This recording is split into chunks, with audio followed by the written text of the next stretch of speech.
Hi everyone, this is CK again on the second episode of CK Off the Road.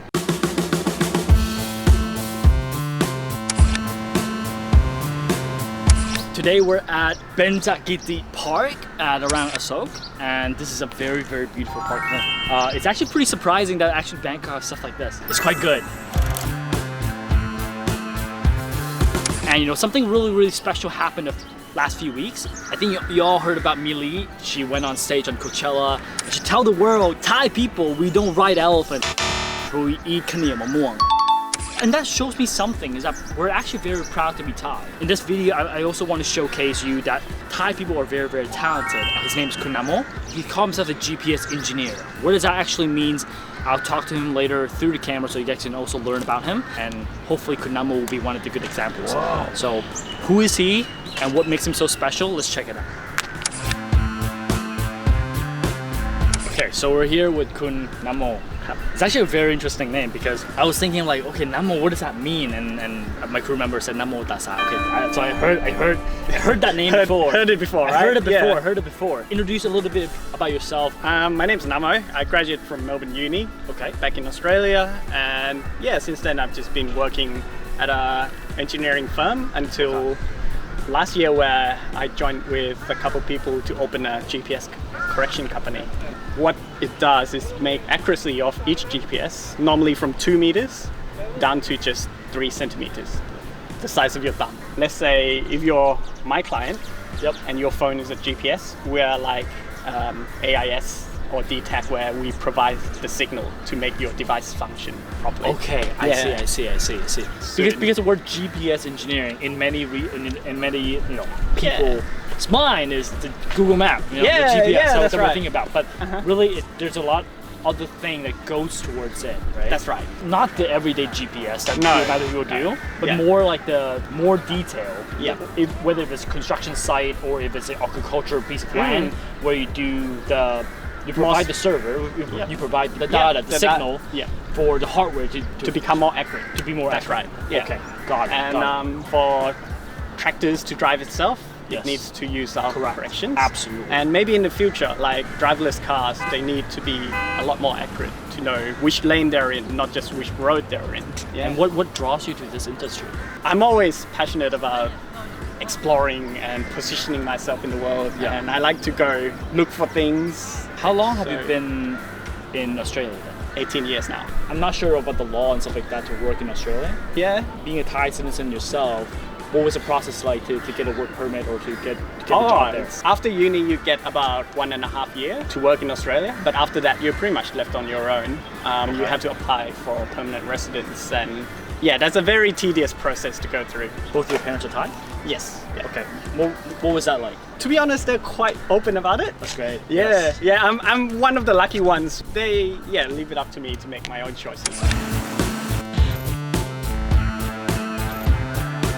To be a part of the 2 small company, basically starting it up, what was it like? I mean, was entrepreneurship just something that you want to go, or? Not exactly. It's kind of like started initially as a passion project more than like something that I want to do as like entrepreneurs. Yes.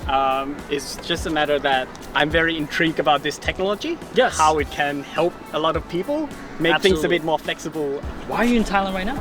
So I kind of want to slowly move back to Thailand and do like a 50-50. Why? Yeah. You had a great career there, everything was lining up, and you've been there for 18 years, why the hell you want to come back? Well, being Thai, family is very important as well. Okay. And our parents are not getting any younger. And at the end of the day, you want to spend more time with them. Let me ask you, answer me honestly. That particular answer, was it something that your parents instilled in you, or you just had it naturally that you want to come back, or did they try to persuade you to come back? Nah, it's something I had naturally. Really? So they never tried to persuade you? No. You just wanted to come back? Yeah, not at all. But how would that work? Having a company of your own, but not being there? At the moment, I'm in a trial period. Actually in now? Thailand for 2 months. Okay. And I'm gonna go back there, see how it works out with everyone. COVID actually makes things a lot easier, where people are more susceptible from working remotely and things like that. So even back in Melbourne, I still do hybrid model where I'm in the office 2-3 times a day. So how long have you tried to work from Thailand? So this is my second month. Yeah, I Okay. just almost finished my first month in Thailand. What was it like? Yeah. Was it hard? Was it a struggle to have a? I missed the close collaboration that you get with the team, where you can just go to that table and just chat to them. But Okay. they're just phone call away. This is just my opinion. If you're a leader, from me, call me old-gen, call me old-fashioned, whatever how you want to call me. I still think that in-person interaction is important for me. It's more distant. It's Yeah. hard for me to Yeah. connect with the folks. Maybe it's different in high culture, but it's quite hard to get people to reach out to the CEO as a resource. Yeah. You know, they think as, oh, you have a problem, don't talk to CEO yet, and they try Yeah. to do it. You know, for me, There's a bomb barrier correct. kind of thing. And I don't like that. 7 individuals, I understand you can do that. Yeah. I'm very, very happy for you that you want to come to Thailand because our parents are not getting older. You're absolutely fucking right. You're right. You're right on. You know, as your team growing bigger, fingers crossed your business getting bigger and bigger because I really do believe what you're in right now will be the upcoming trend of self-driving cars, self-driving trucks for agriculture. It's going to come along very, very quickly. Virtual conferences are great, but it's not perfect. No. I think for sure virtual conference is the future, but not at its current form.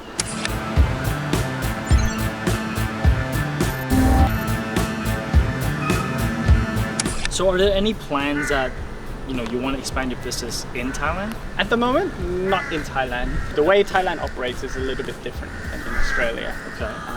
How they already have a base station running and they centralize all the correction service Yes. and distribute it from the government directly to the client. So kind of like utilities and water. Okay, So yeah. it's all centralized. Interest So- in hiring Thai folks? Yeah, there was actually talk. So if I'm to base here, Yes. there's could potentially be a technical and service team in Thailand. Maybe we'll expand to Europe, UK, and all that in the future.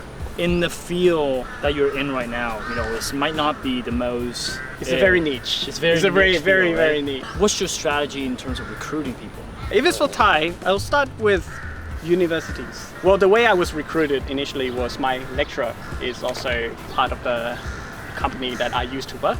It's got to start there. And since it's a very niche industry, there wouldn't be a lot of people to look for. And Yeah. also, you don't require a lot of people as well. I do have a question. I'm a huge Elon Musk fan. Oh yeah? Huge. Yeah. Would that be a competition for you?